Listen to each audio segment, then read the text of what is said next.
So first we're going to start off by saying your name, spelling it for me, and then giving me your title here. Okay. I'm Richard Bushong, B-U-S-H-O-N-G, and I'm a docent here. Mm-hmm. I'm the only 390th veteran who works in the 390th Memorial Museum. Mm-hmm. So there are a few of us left, mm-hmm. but I was in the 390th bomb group. What's it like being here all the time and seeing this huge part of your past? I have learned more about what I did then since I started working here than I knew while I was doing it. Wow. You know, it was scary then, but now that I look back on it, it's even more frightening. How did I survive? Yeah, tell me, you've had a lot of close calls. Kind of tell me about those moments for you. My worst mission was my last one. When I got there, they said you have to fly 25 missions, then you could go home. This was pretty early in the war.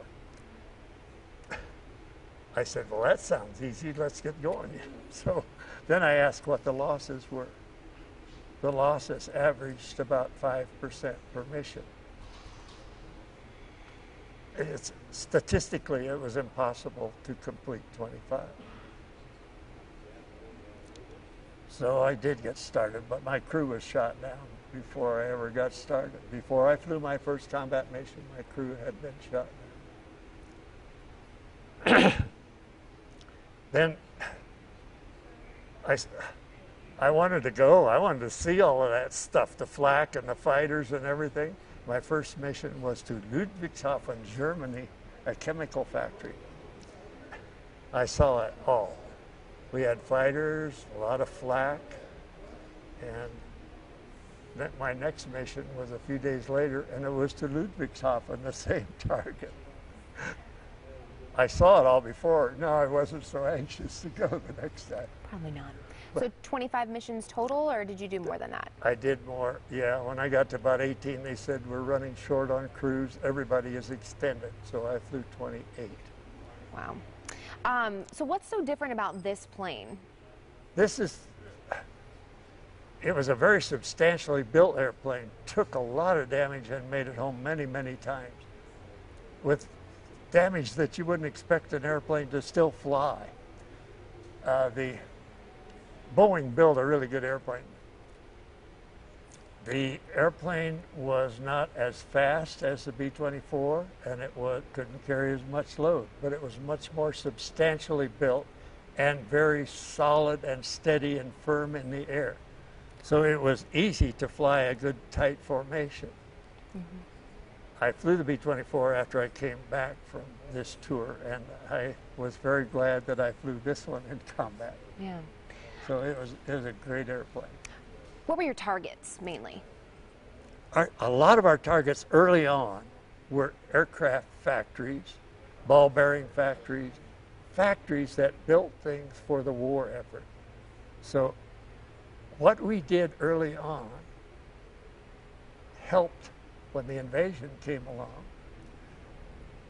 If you think about that invasion, not one German airplane strafed those beaches or those boats, partly because of what we had done earlier. Aircraft factories and shoot the enemy aircraft out of the sky. Our group shot down 62 enemy fighters in one day. That record was never equaled by any other group.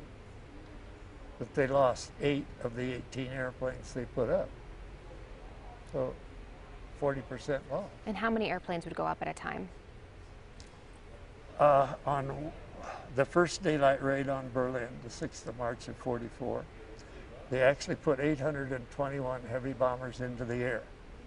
Some of them were spares and not designated to go. They were to replace a broken airplane, and then the broken one would go home. So we actually crossed into enemy territory with about 775 heavy bombers. And we lost 69 of the 775. The stream of bombers that day, I have a book written about that one mission. It's called Target Berlin. The stream of bombers that day was 94 miles long. It's hard to imagine. Yeah, I can't. Yeah. It's crazy. So you touched on this a little bit before, but obviously the anniversary of D-Day is tomorrow. Kind of tell me about how this plane helped with that invasion. The airplane in support of the invasion, well, prior to the invasion, very close to the invasion, a lot of targets were different from what we had been bombing earlier. I was gone by that time. I was back in the States in test pilot school. Yeah, nice. So by the time the invasion was coming up, our targets changed dramatically. We were bombing a lot of coastal areas, coastal defenses. I'll take you over to our mission board and you can see them on there, the targets. And they were flying short missions and up to 2 a day. Wow. Now we were flying long ones early on. My longest was 11 hours and 20 minutes. So, and mine averaged about 7.5 hours. Wow. I went to Berlin twice. One was 8 hours and one was 8:45. So that's total flight time. Wow. Okay. We were pretty slow. Yeah. Yeah, big plane. Yeah. Okay, so for D-Day, you guys did most of this stuff prior to D-Day to kind of prepare. What we did early on helped prepare for D-Day. We were bombing aircraft factories a lot and airfields. Now, as the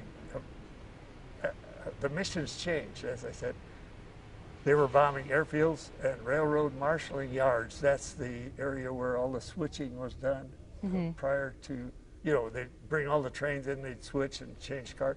Well, if we bombed there, we stopped transportation to all directions for a short time. So that was a lot of the bombing as the invasion approached. Now, they didn't want to give it away where it was going to be because the Germans were they were fooled by where they thought we were going. Right, right. So our bombing was done, a lot of bombing was done in France in preparation. But way back, the shooting down of the enemy fighters and the bombing of their factories and airfields contributed to the success of the invasion. Got it. And that was something you were a part of? Yes. Yeah, way right. back there, Right, I was bombing aircraft factories a lot. Right, Yeah. right. So when did you come back to the States? I came back to the States I finished in April. Okay. And I came back in May. Okay, got it. I stayed on, excuse me. No, you're fine. Stayed on for a little bit, flew as instructor pilot for new crews, and did a few test flights on airplanes that had been repaired. So you talked to me a little bit about this before, but talk to me about the statistics involved with the people who come back from war alive, people who are POWs. You were telling me that before, and those statistics were staggering. Oh, it was amazing. My crew, as they were shot down, but I found out later that they were all prisoners. I didn't know that when I first discovered they were gone. But they were all prisoners. I saw one of them after the war, only one. And he stayed in the service, so we served together a couple of places. Some people don't know when to quit. Yeah, seriously. I was still flying in Vietnam. Oh my God. You loved it. Yeah. Man. But the crews, it was, we had a constant flow of new airplanes and new crews coming in, constant. Because when we lost an airplane, we lost the crew. I told you that the group took over 37 airplanes when they went over. Only one of them survived. The others were destroyed rather rapidly, most of them. So there was a continual flow of new airplanes coming in. The group had originally 37 airplanes. During the 2 years that they were in the 8th Air Force operating out of England, they had a total of 275 airplanes assigned to them. And when the war ended, they had 75 left. 11 of them were too badly damaged to fly back to the States, so they were scrapped over there. They were okay to go on a combat mission, but they weren't good enough to fly back to the States. Wow, that's crazy. Yeah. Do you consider yourself lucky for surviving? Oh, so lucky. It's unbelievable. Did you realize the danger when you got into this? Yes, I was a volunteer. I wanted to get into the cadet program. I worked at Wright-Patterson and was enthralled with airplanes. I just loved airplanes and wanted to be a pilot. And when I got into pilot training, as you advanced in pilot training, you were supposed to request the type of airplane you wanted to fly after training.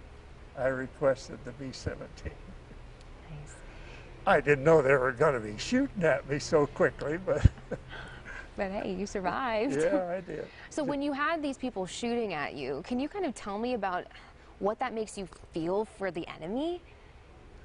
Well, I wanted to destroy them, of course. Were you like mad? Does it get you mad, or was No, I was just scared.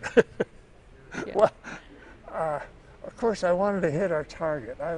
We flew all that distance with people shooting at it, and then when we got there, I wanted to be sure we got our target. That was so important. After all of the effort to get there and all of the losses we incurred on the way and on the way back, we wanted to get that target. Our targets were not cities. We did not bomb cities deliberately in most cases, a couple occasions. Mm-hmm. There were, well, some of our bombs fell into cities without a doubt. Mm. We weren't as accurate as they thought we were with that Norden bomb site. Yeah, jeez. But we did destroy a lot of targets. So tell me, this is one of the only, right, the only B-17s that's around, or what's... This is the only one here. There's none over at Davis-Monthan, and this is the only one here at the Pima Air and Space Museum. This museum, however, does not belong to Pima Air and Space. Right, it's separate. It's a private museum. Do you know how many are around still? There are 10 flying in the United States, 1 flying in Britain, and 1 in France. Wow. Those are the flyable ones. Right. There are about 6 in work that will someday fly. Wow. So people are still going to be operating like this? Yeah. Well, they don't put anybody in the ball turret on those flights, but... Good, because that looked uncomfortable. Oh, yeah. So tell me, why do you think it's important for people to come to this museum and kind of learn about this history? It's amazing. You know, young school children come here, and I get 8th graders a lot, you know, and they're interested. And they learn when they're here. They don't know anything about World War II, so I give them a history lesson on World War II and tell them what we were doing. They don't know that all of Europe was under German control, except for Switzerland. If you look at our map over there, you'll mm-hmm. see that all of it was under German control. They don't know that. Mm-hmm. And it was truly an amazing feat. Mm-hmm. I mean, World War II is probably, or not the last, but it was one of the last major like combat wars where things like this were happening. Why is it important for people to learn about that kind of that side of history? Well, and here's another thing that happened in World War II that had never happened before. Mm. Before they dug trenches in the ground and shot at each other from the trenches, we put all of that up in the air. So here, our fronts were in the air. Mm-hmm. And it was an entirely different concept. It never had been done before, never thought of. We were learning as we were dying. So the things that we did have changed things forever. Yeah, really. So lastly, when days like tomorrow come up, the anniversary of D-Day, what does that do for you? Does that bring back memories? Not as much as some of the other days, but I was working here on March the 6th of this year. Mm-hmm. That was the first daylight raid on Berlin. Now that brought back memories. But I was back in the States. I was all in test pilot school, so you know, it was wonderful that we did the invasion, and I was scared for all those people that were doing it. And what we had done earlier had a great effect on preparing for that. Sure. Is there anything else you'd like to add, Dick? Yeah. No? I'm very proud of our museum here. It's a wonderful place. And the 390th Memorial Foundation owns it. Mm-hmm. We own everything in here but the airplane. That's on loan to us from Wright-Patterson, Ohio, Okay. the Air Force Museum. But you notice we built the hangar with no door big enough to get it out. Smart. Very smart. All right, take anything else? No, I don't Jim, do you have anything? Okay, great.